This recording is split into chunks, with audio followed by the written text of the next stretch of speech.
Da Copa do Mundo de 50, com o Maracanaço, passando pela de 54, onde o Brasil também não foi bem, chegando à vitória de 58, e agora dando esse salto enorme de 1970, passando por 1990, 94 e as Copas do Mundo que o Brasil ganhou e perdeu, muita coisa mudou no futebol brasileiro.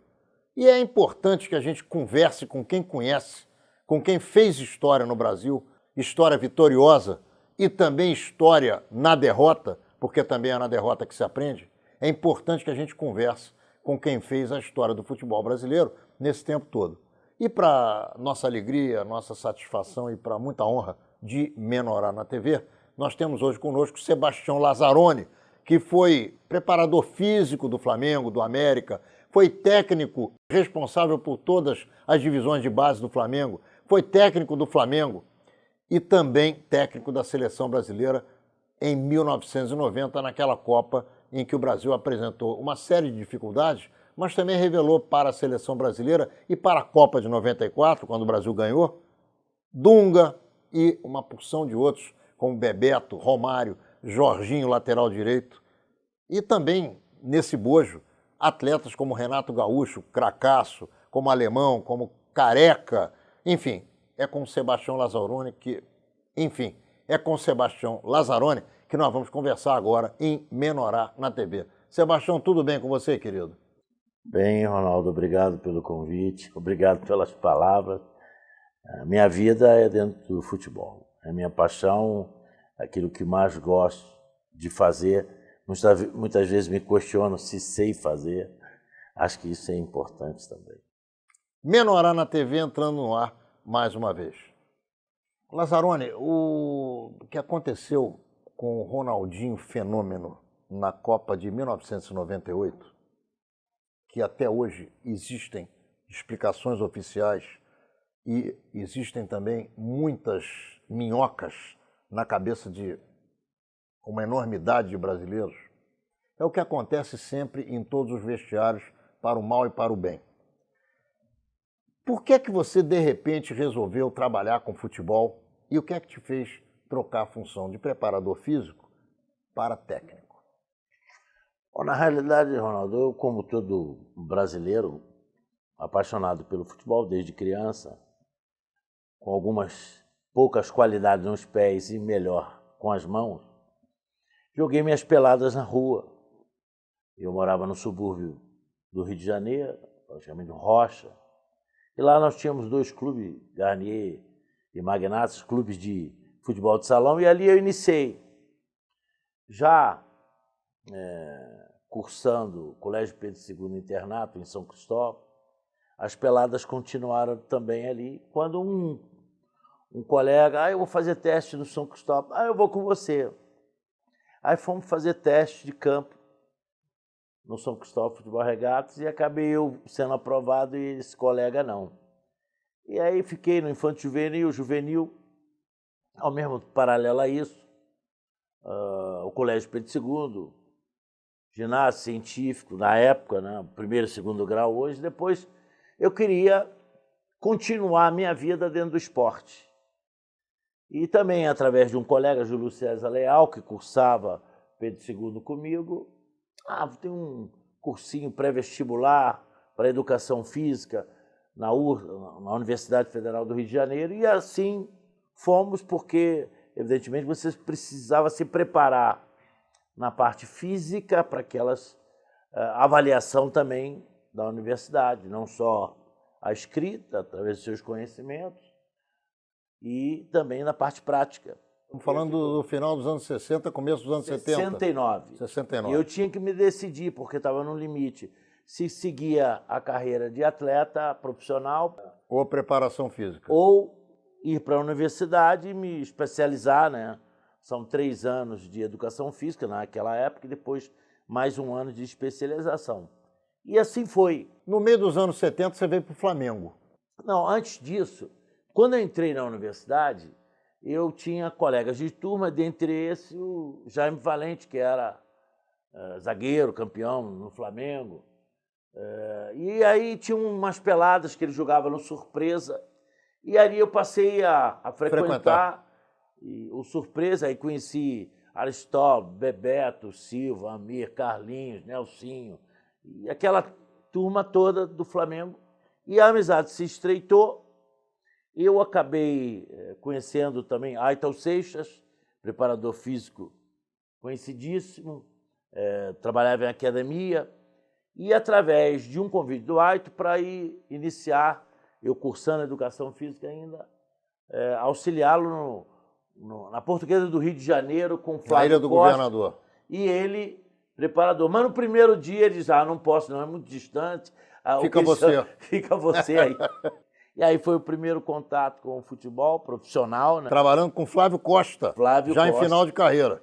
Encerrando, e dali o Flávio me indicou para o América, e depois o pessoal do Flamengo, essa turma, eu fui convidado em 75 a trabalhar nas divisões, no Júnior, na época juvenil do Flamengo. E assim foi. Mas antes disso, lá para os idos de 72, o Jaime era preparador físico do juvenil do Flamengo, com o timaço bicampeão de Zico, Cantarelli. Adílio, Júlio César. Não, Adílio veio depois? 75, é depois. Sim. Júlio César Oliguelli também, é depois. De Jaime, Rondinelli, Léo, Geraldo Assobiador, Dudu. Então essa era a geração que disputou. E eu ia como assistir o jogo fazendo ali um scout para o Jaime, aí o Jaime apresentava. O treinador era o Modesto Bria, depois o professor João, que era professor da Gama Filho, que assumiu no lugar do Bria. Mas aí eu fazia só o scout. Então ali começou o meu estágio no Flamengo. E depois, em 75, eu venho para o juvenil do Flamengo, depois para o profissional, fui assistente do Flancalace, trabalhei com o Froner, com o Jobert, com o próprio Jaime, treinador com Cláudio Coutinho, e aí foi. Agora, depois de que você se preparou, você virou técnico, inclusive do Flamengo, e mais à frente na seleção brasileira. Não, é bom isso, você se preparou. Quando eu tomei a decisão de ir na universidade, era a garantia legal para um futuro. Para um futuro. Sem dúvida. Mas que o futebol não podia não me dar. Mas o que para mim... E a escola, sim. E aí eu não escolhi treinador. Eu fui tentando buscar cada vez mais conhecimentos para desenvolver a atividade dentro do futebol. Tá. O que eu queria, independente de preparador, técnico, assistente, era estar seguir no futebol. Quando eu digo se preparou, eu me lembro de mim, que ia pouco à faculdade, porque trabalhava desde manhã até de tarde, muitas vezes no meio da noite eu trabalhava num escritório de advocacia, eu me formei em Direito, eu aprendi a profissão, trabalhando, porque o que está nos livros nada tem a ver com a prática, no caso do direito. Você tem que saber o que está no livro para poder defender o teu cliente, para poder articular o teu arrazoado. Mas se você não conhecer a prática do dia a dia, do foro, você não anda. Era assim. Hoje é tudo diferente, eu também não advogo há 25 anos.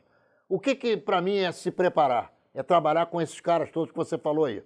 Joubert, Carlinhos, e fulano, e Beltrano, e Cicrano. Nelsinho. Jaime, Coutinho. Jaime, exatamente. Cláudio Coutinho. Froner, Flávio Costa. De repente você foi Zagallo. técnico do Flamengo.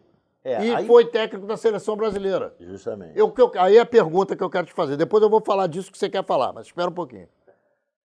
Como é que foi essa preparação? O que você aprendeu com esses caras?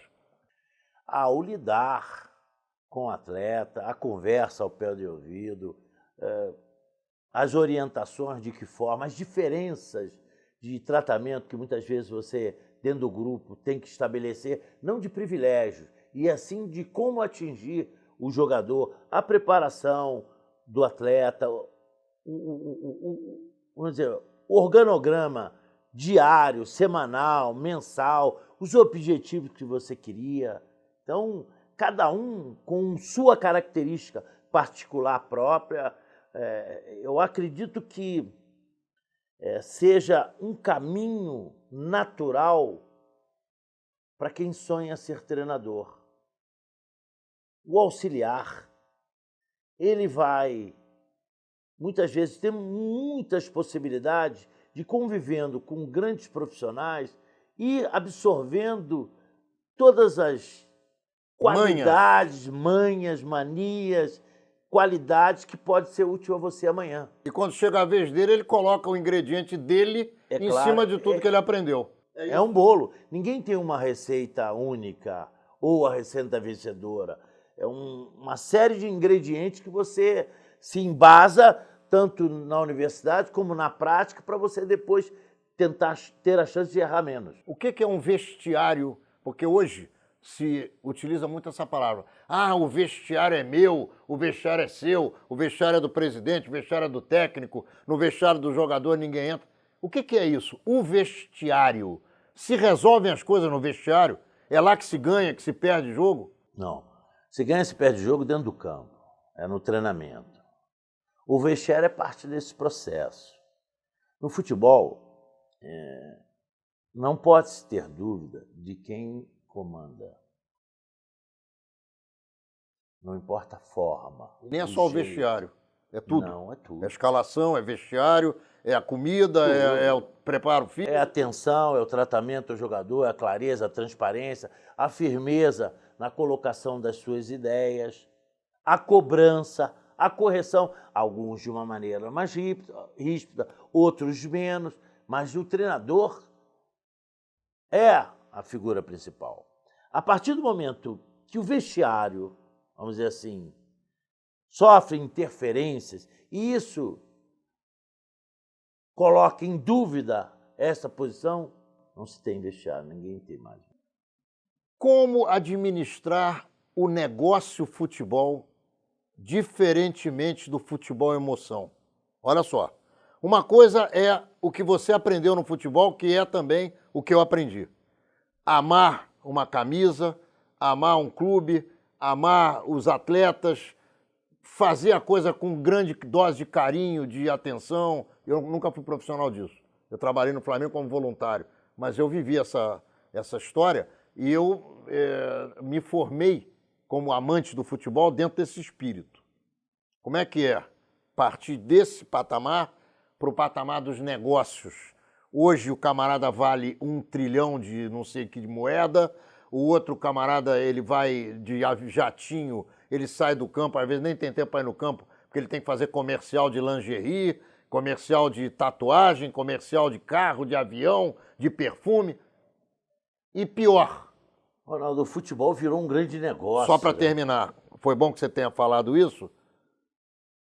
Isso não interfere na escalação não, meu amigo? Ronaldo, nós procuramos separar. Eu ainda sou adepto, acho que é o campo, é o dia a dia, é o trabalho em conjunto, é a clareza na transmissão do trabalho, é no prosseguimento didático para se atingir um objetivo. Mas, acima de tudo, um espírito coletivo, porque o futebol é coletivo. Cada um tem o seu valor na hora do contrato. Isso aí é individual, cada um tem o seu. Mas eu acho que... Na hora de receber o dinheiro no fim do mês. Essa aí é a diferença. Lá dentro é tudo a mesma coisa. Lá dentro é tudo igual. É claro que alguns têm um peso até na capacidade de dialogar com você e estabelecer uma conduta melhor, uma ação melhor, uma coisa melhor. Isso faz parte. Quando existe a troca, a confiança mútua, é que existe o resultado no futebol. Quando se instala a confiança, a produção, o rendimento, todos tendem, só que para o mesmo caminho, tendem a uma produção melhor.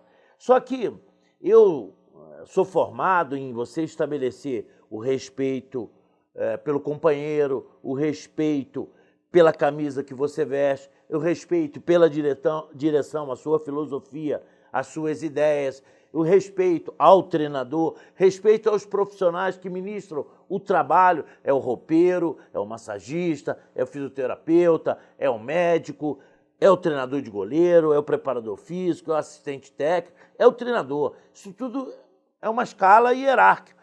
Todos com a intenção de dar o melhor para o atleta, para que ele sinta confiança de dentro do campo, jogar o seu melhor jogo, porque essa é a ideia do treinador.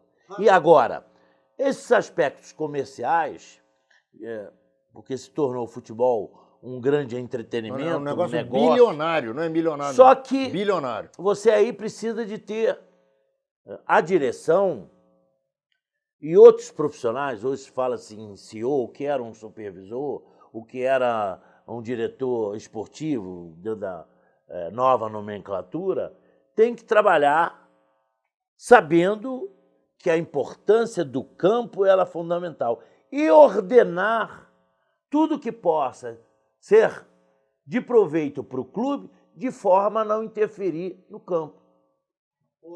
O atleta não pode deixar de ir ao campo. Deixou de ir ao campo, ele está menos capacitado, preparado para jogar, para expor o seu melhor jogo. Né? Houve um dia que você se levantou da cama e estava em todas as rádios, em todas as televisões, em todos os jornais e na boca do povo. Lazzaroni é o novo técnico da seleção brasileira. Em uma frase, eu quero que você me diga o que é que você sentiu nessa hora. Eu senti a maior satisfação que um profissional possa ter.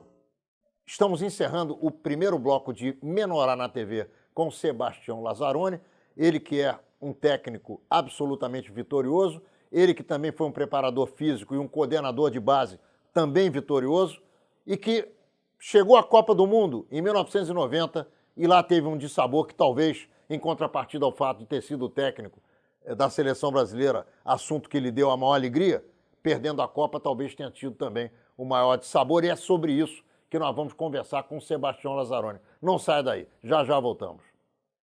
O Lazzaroni, a minha cabeça, em termos de memória, cada dia piora. Estou ficando velho. Lembrando de alguns atletas que você convocou para a Copa de 90, obviamente esqueci de outros alguns. E fui olhar a lista. E aí vi essa patota toda. Romário, Bebeto, Dunga, Jorginho, os caras que foram campeões em 94 Aldair, e que perderam Tafarel. a Copa. Perderam a Copa com você em 90. Por que é que vocês perderam a Copa do Mundo de 90? É difícil responder, mas ao mesmo tempo é fácil. A Copa do Mundo é um momento máximo do futebol, mas é o de maior exigência. Eu acho que todos, se tratando de futebol brasileiro, imaginamos ter a melhor seleção sempre. E formar o grupo é um processo difícil. Apesar de nem ter grandes jogadores, graças a Deus, como diz Beckenbauer, sempre uma primavera, o futebol brasileiro surgindo novas estrelas, apesar de hoje nossos jardins não estar tão floridos Eu acho que nós assim. estamos no inverno, mas em todo caso, depois a gente Então, vai falar disso. É um processo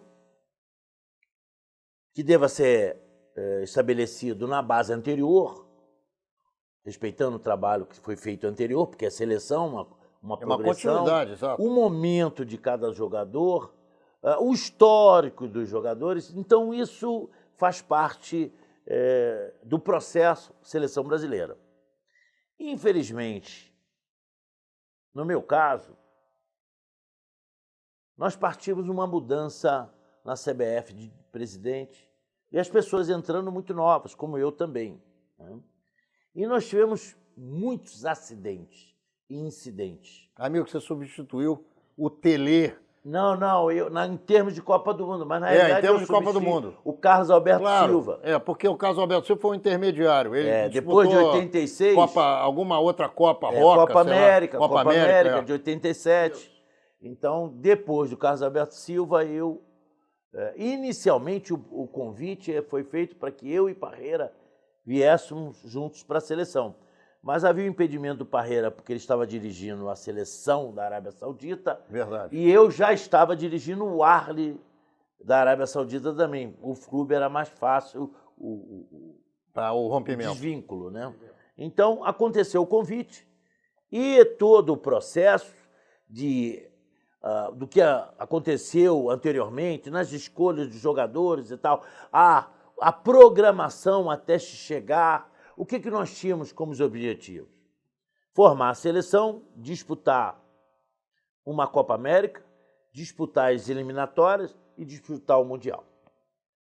Nesse processo, nós temos, infelizmente, os amistosos que muitas vezes a CBF não dá a máxima condição ao treinador, ou naquele momento dava, de você poder selecionar para cada amistoso os melhores jogadores que estivessem onde eles estivessem. Tanto que depois de muito desse processo, a FIFA estabeleceu data FIFA, onde abriu a obrigatoriedade dos clubes para Cederem cederem. jogadores. Mas o que acontece no Brasil? Não para o nosso campeonato. É o único lugar onde não para o nosso campeonato. Então interfere muito no rendimento do clube e no rendimento dos jogadores. Infelizmente, dentro desse processo, nós tivemos alguns jogos inicialmente sem poder contar com jogadores de fora, só com aqueles que estavam no Brasil. Então, aconteceram alguns resultados, mais ou menos. Depois tivemos excursão ao exterior, sem poder levar os melhores. Eu mesmo disse, não vamos. Eu não garanto os resultados. Eu não posso levar os melhores, que nós vamos jogar contra a Suécia, Dinamarca, e eles já estão em plena eliminatórias para a Copa do Mundo, Eurocopa. Vai ser um desastre.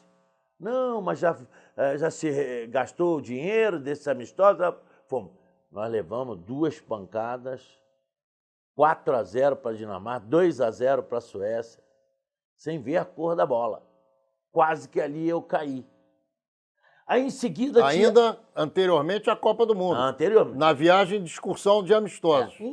Em seguida teríamos a Copa América. E o estabelecido nessa excursão, teríamos que fazer a relação de 23 atletas, que ia se modificar a relação, eram só 18. Tá? Mas eu fui convencido de convocar 23 para que a CBF estabelecesse uma mudança do regulamento. E assim foi, treinando em Teresópolis, depois dessa excursão fatídica, ainda tivemos um 0-0 com o Milan, tivemos que o Milan de Rijkaard, Van Basten, Gullit, a Dinamarca tinha sido campeã europeia. E aí não pudemos contar com alguns jogadores que não se apresentaram, tal. Partimos para Salvador, numa quinta-feira. Dou um exemplo, o Miller se apresentou no aeroporto, eu disse, não, pode ir para casa, não preciso mais de você.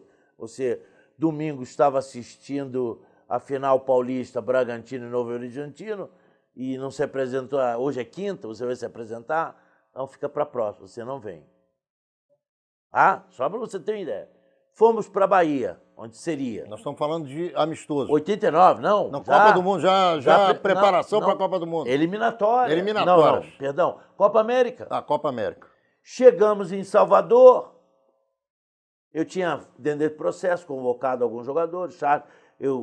Porque o treinador parte, primeira, segunda, terceira e quarta opções para cada função, para cada posição. Você vai selecionando. O primeiro pode estar machucado, o segundo pode estar... Mas o treinador parte dessa base. Certo. Ele tem sempre 4 para ver quem é que vai encaixar ali. Aí vale o momento, vai a forma física. Na verdade, você fica com 2 de cada um. De cada um. De cada 4 você tira 2. 23 agora, né? A legislação permite isso. Mais um goleiro, que aquele são os 3 goleiros. Especificamente é diferente na função do futebol. E fomos para lá. E acabou, a lista eram só 18. E eu deixei de fora o Charles, que jogava no Bahia. Depois veio para o Flamengo. Depois acabou. Foi o mundo... Caiu na tua cabeça. Não só o mundo, como a chuva também em Salvador. E a Fonte Nova horrível. Então começamos tateando a Copa América, campo pesado, então alguns jogadores eu achei que não deveria iniciar com eles. Mas a hostilidade foi enorme. A maior que eu já vi na minha vida. Vaias, muitas vaias para a seleção brasileira em Salvador. O técnico Lazzaroni foi o mais atingido, olha aí. Não era a seleção brasileira, era o time contra os baianos, provocada por Paulo Maracajá, Renê Simões, o Varela, que era jornalista da TV e da Rádio da Bahia. Eu cito os nomes porque é verdade isso, não é falso, não. Infelizmente, até no início da montagem da Copa América, o Ricardo conversando comigo, vamos jogar em Recife também. Pô, mas vamos sair de uma sede para outra. Essa logística pode ser complicada. Não, mas eu tenho que atender politicamente a seleção. E vai acontecer esse mesmo processo agora nas eliminatórias. O Brasil tem que apresentar 2 sedes para os jogos eliminatórios. Vamos correr risco de ficar de fora dessa Copa, na minha opinião. Não acho que não. Mas vamos ver. O Brasil se vira como o Fênix, sabe surgir então das vamos lá, vamos continuar. E aí, nós estamos chegando na Copa de 90. Temos a Copa América, os resultados inicialmente ganhando da Venezuela, mas tomando o primeiro gol da Venezuela na história das eliminatórias. No segundo tempo, funciona pela primeira vez a tática do líbero de Lazzaroni. Ricardo avança livre e entrega para Baltazar fazer aquele gol que até eu faria. 3-0 Brasil. Acompanhe no replay o gol de Baltazar. Do Brasil! Acerto na frente, erro atrás. Ricardo vacila, Maldonado toma a bola, dribla, Tafarel. Marca o primeiro gol da Venezuela na história das partidas contra o Brasil. 3-1 Brasil. Em todo o jogo, a Venezuela só acertou no gol, sabe quantas vezes? Vou te contar. 2 vezinhas só. Tá aí o gol da Venezuela. Aquele peso todo e o campo do jeito que estava, a seleção não fluía. Fomos para um jogo decisivo em Recife. Como a briga das cidades é grande, Recife e Salvador, nós chegamos em Recife, fomos recebidos como heróis, como uma paixão. Quando o avião desceu na pista em Recife, a pista foi invadida por torcedores. Nós passamos no meio, descemos as escadas, para você ter uma ideia, como a mudança ela foi importante.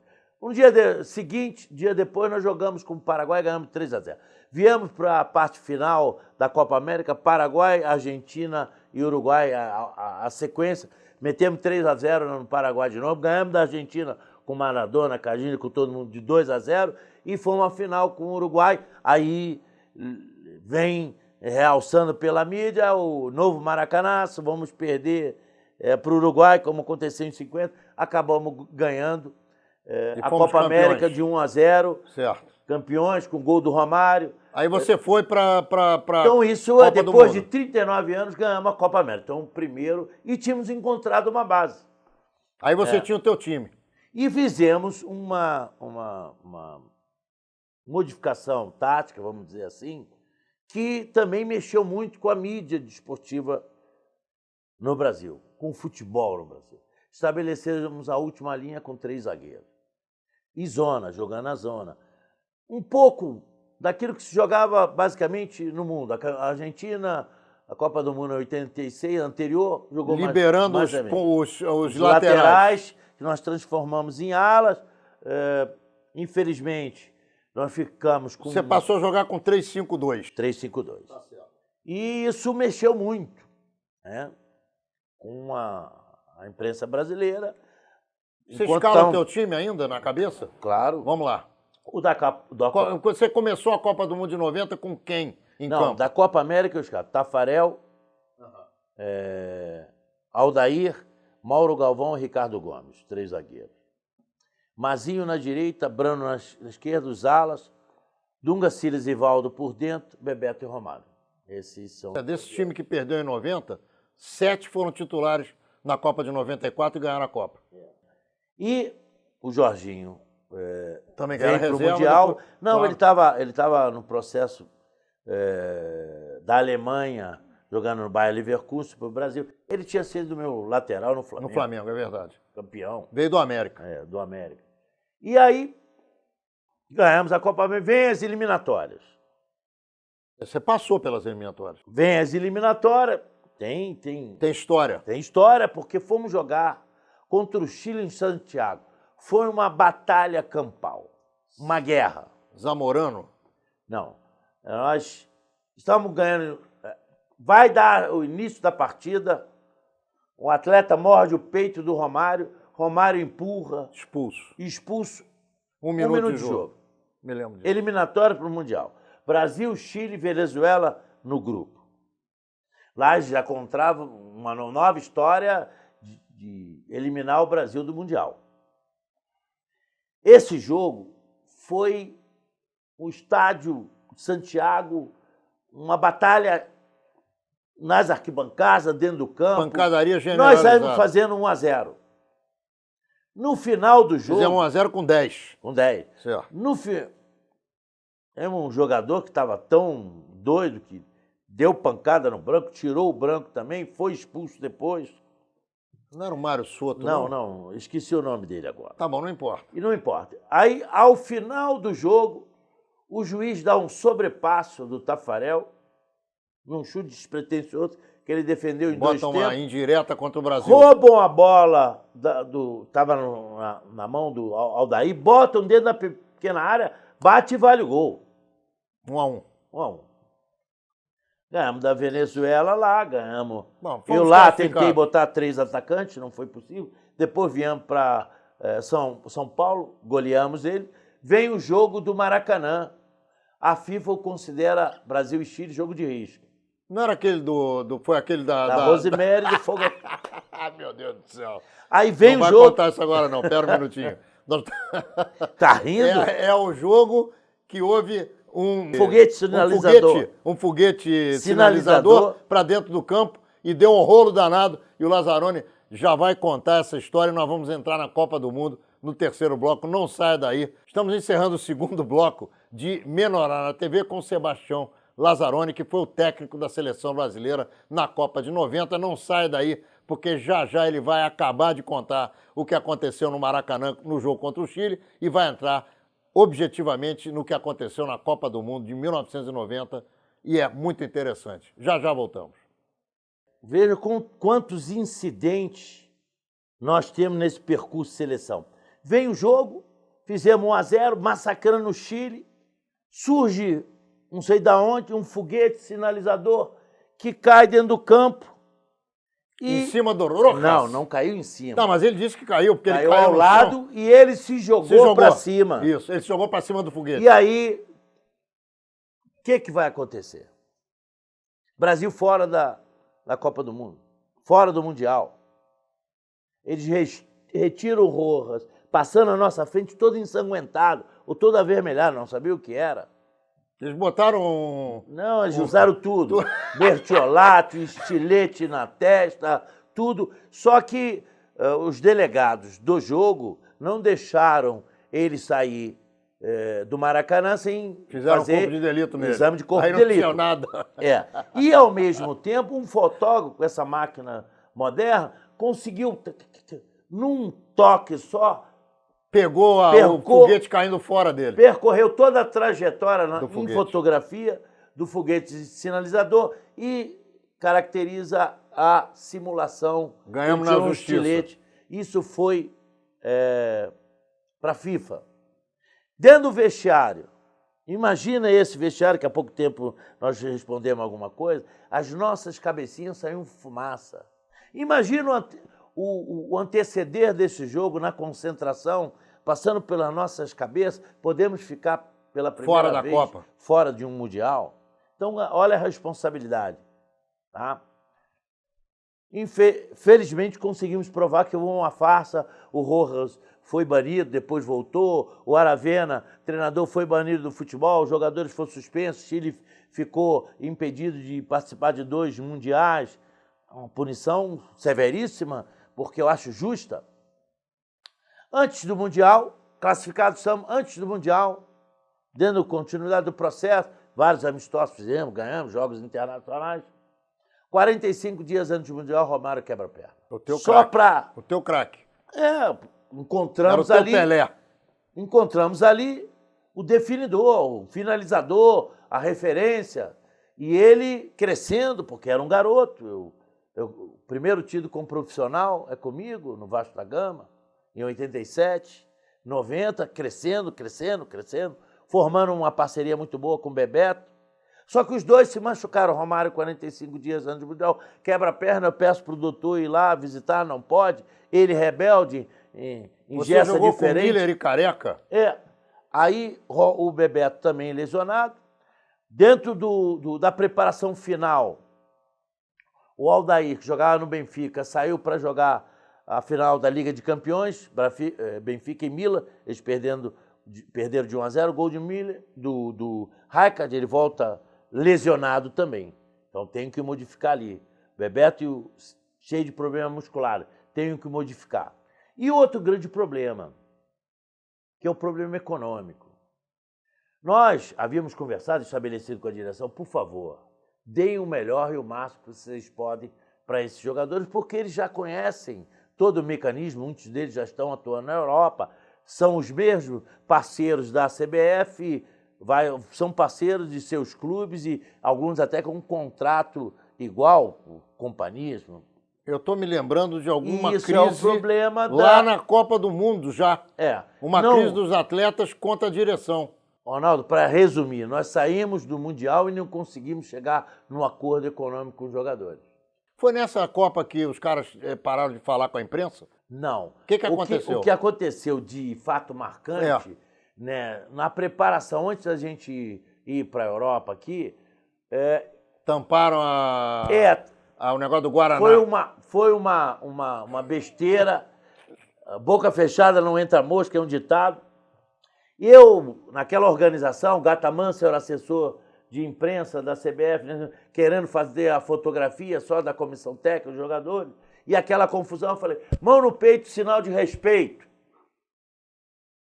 Aí deram isso como sendo um protesto. Estavam escondendo nada disso. Foi usado assim depois, mas nada disso. O problema já havia sido criado com a premiação da Copa América. E depois que não se acertava... Fomos para o Mundial sem resolver, não chegamos... Bom, Então essas lesões, veja o problema. A expulsão fatiga, não ponderam os melhores jogadores. Problema de Copa dinheiro. América na Bahia, a hostilidade, a criação contra a CBF. Problema. A eliminatória, jogo no Chile, jogo no Maracanã, Romário, só tive grandes, vultosos problemas. Agora, peraí, vamos com calma. Mudança tática, 3 zagueiros. Vamos entrar em campo para disputar a Copa do Mundo. Lá, tinha chance de ganhar e perdeu? Ou já você sabia que não dava pé? Não, nós tivemos dificuldade de reencontrar nosso jogo. Foi um Mundial de poucos gols, um Mundial de muita gente jogando fechado, retrancado mesmo. Nós superamos a Suécia no primeiro jogo, 2-1, superamos a Costa Rica 1-0, superamos a Escócia 1-0. Na fase de classificação, 100% de aproveitamento, mas sem convencer. Fluidez no jogo. Sem convencer. Não é convencimento, é fluidez ou espetáculo no não jogo. enche os olhos da torcida, dos jornalistas. Não... Já vindo dessas bagunças grandes todas. Ciclos de problemas. Certo. E mais esse início do Mundial foi pesado. E nunca esperávamos, naquele Mundial, uma classificação de terceiro lugar num outro grupo da Argentina. Aí foi jogar com a Argentina. A Argentina se classificou como terceira colocada do seu grupo, cruzando com o Brasil, primeiro colocado. Clássico. Pode dar qualquer coisa. Pode dar qualquer coisa. Num jogo que nós mandamos, criamos muita chance. Não conseguimos ganhar. E aquele time da Argentina jogava por uma bola, Maradona, por uma ação, para botar os caras na cara do gol. E nós tivemos várias chances, sem contar com o Bebeto, que antes mesmo, durante o Mundial, se lesionou. E o Romário, nós não pensávamos assim. Utilizamos ele contra a Escócia, mas não, ainda total recuperação. Pensávamos que saltando as oitavas, poderíamos usar na quarta, semifinal e final. Esse era o projeto, o planejamento, entendeu? Então, infelizmente, na máxima que caímos no futebol, quem não faz acaba levando, perdemos para a Argentina de 1-0 e fomos eliminados. Fomos para casa. Na hora que o juiz apitou o final do jogo Brasil e Argentina, em contrapartida ao que você sentiu no dia em que você foi convocado para ser o técnico da seleção brasileira, qual foi o teu sentimento? De frustração total. Dá vontade de quê, hein? Dá vontade de chorar, dá vontade de esquecer o que aconteceu, dá vontade de déjà vu, tentar voltar de novo a um passo diferente. Agora não aconteceu, vamos jogar de novo. Mas é o esporte, e você tem que meter a sua cara. Tá bom. O treinador tem que se apresentar. Sem dúvida. tem que falar. Falar pelo grupo. as razões. Eu vou voltar agora para a Copa do Mundo de 50. Você não era nascido? Você nasceu em 51? Depois, nasci em 50, mas depois do Mundial. da Copa. Setembro. É quase em 51. Já na segunda metade do ano 50. O Barbosa dizia que no Brasil a pena máxima era 30 anos. E ele, que não tinha matado ninguém, estava pagando prisão perpétua, que não havia no Brasil, e a família dele ainda iria pagar por muitas e muitas gerações. Uma corrida, vai Marcelo, livre, atira, gol do Uruguai! Gol do Uruguai! Gol do Uruguai, Gígia! Gol do Uruguai, Gígia! Gol do Uruguai, Gígia! Perdendo a Copa de 90 e olhando para o que aconteceu no Maracanã em 1950, o que é que você pensa que significa o futebol para o brasileiro? É a paixão, é o ópio, maior caminho de surgir, ou ressurgir, ou crescer, ou mudança social e econômica, é o futebol. É a maior bandeira para o povo brasileiro. É paixão, é esporte, é vida. Então, diante de tudo que você falou aí, do Barbosa e perder 90, tentaram crucificar, não só o Lazzaroni. Você era um cara que falava uma língua que ninguém entendia. Lazzaroni. Era o Lazzaroni. O que é isso? Nós estamos já conversando há algum tempo aqui. Não, eu adoro você, cara. Você você teve alguma dificuldade em entender as minhas ideias, as minhas colocações? Não. Só que para a imprensa, desculpe, tem momentos que você tem que encher linguiça. Não tem que falar nada e dizer nada. Porque o vestiário parte de qualquer empresa como segredo. Português claro. Você tem que fechar, blindar. Tem coisas que qualquer empresa não deixa ninguém de fora dela tomar conhecimento. Algumas até, nem aqueles que fazem parte da empresa sabem de tudo de uma empresa. Olha só, Vanderlei... E o vestiário nada mais é do que isso. Um time de futebol é nada mais do que uma grande empresa também. Vanderlei Luxemburgo, Filipão e, eventualmente, até um ou outro que eu não estou me lembrando agora, mandam os jornalistas literalmente a merda. Fazem isso. Mesmo que eles não digam essa palavra, que é uma palavra mal cheirosa, mas que está no dicionário da linguagem brasileira, se não está no dicionário no Aurélio, está no nosso dicionário. Todo mundo sabe o que é isso. É melhor mandar a merda do que encher linguiça? Não, eu prefiro ser mais educado e dar a volta de outra forma. Não importa o que eles perguntem, importa o que você tem a dizer. Eu parto desse princípio. Então, eu queria um aspecto de Barbosa a Dunga. Quer dizer, Dunga técnico. Não, Dunga jogador. Dunga jogador. De 90. De 90. Tá. Teu capitão. Teu capitão. Não, meu capitão era Ricardo Gomes. Era Ricardo Gomes. Ricardo Gomes. O Dunga era um dos capitães. Tá. Era o capitão dentro do campo. Invisíveis. Tá. Eu acho que nas equipes que trabalham, você tem 3, o capitão 4 cara lá que bota a abraçadeira, vai pro tosse e vai lá. conversar dentro do grupo. E tem os capitães invisíveis, tem tanta liderança quanto o capitão normal. Que serve para levar um vestiário grande para um mesmo caminho. Senão, alguns saem pelas janelas ou escapam daquele caminho natural e normal. Então, eu dizia sempre, como eu era bastante jovem também, tinha 39 anos, eu dizia que ao jogador teria-se, dependendo dele mesmo, da sua produção, da sua capacidade, a grandeza de superar aquele momento dentro do campo e mostrar suas qualidades para ser reconvocado. Então, todos aqueles jogadores, eu disse isso.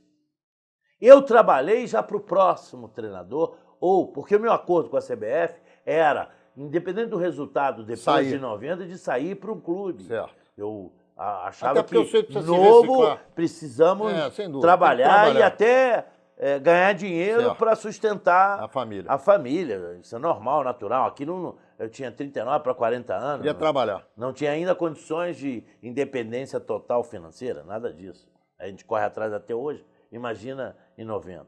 Nós estamos em 2015. Então, trabalhei nesse sentido. Não ao Barbosa, pelo contrário.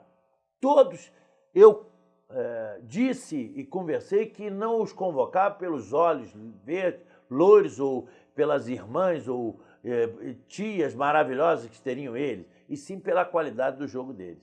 E garantia que eles, superando, mostrando dentro do campo as qualidades deles, restaurariam, teriam uma nova chance.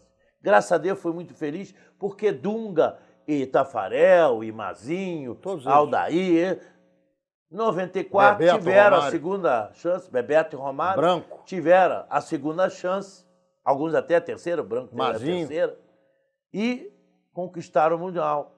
E o Dunga até sendo o capitão daquela seleção, e o Romário e Bebeto os maiores artilheiros. Então, graças a Deus, eles entenderam isso também. E isso, por que eu estou dizendo isso para você hoje, Ronaldo? Eu acho que isso é que você tem que ser dito a essa nova geração que vai iniciar as eliminatórias. Nós estamos partindo de um desastre de 2014, 7-1, 3-0, Alemanha e Holanda, uma Copa América que não classificamos para as finais, e temos as eliminatórias ainda no final deste ano. Nós temos que lutar para esses jogadores terem a capacidade de mostrar dentro do campo que nós temos ainda a qualidade. Eu preciso continuar conversando com você, porque faltaram 25 anos de conversa, que é de 1990 até 2015. Então, eu vou te pedir para você voltar aqui, porque, infelizmente, a gente encerrou o tempo, passou assim, rapidamente.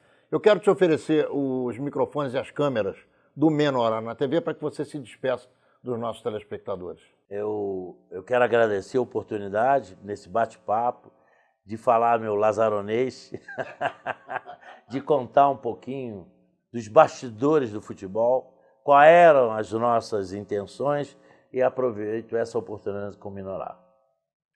Menorá na TV entrando no ar mais uma vez pelo canal 26 da NET, na próxima quarta-feira, às 10 horas da noite. E sempre nos horários que você já se acostumou a nos assistir e que aqui embaixo da telinha você confere.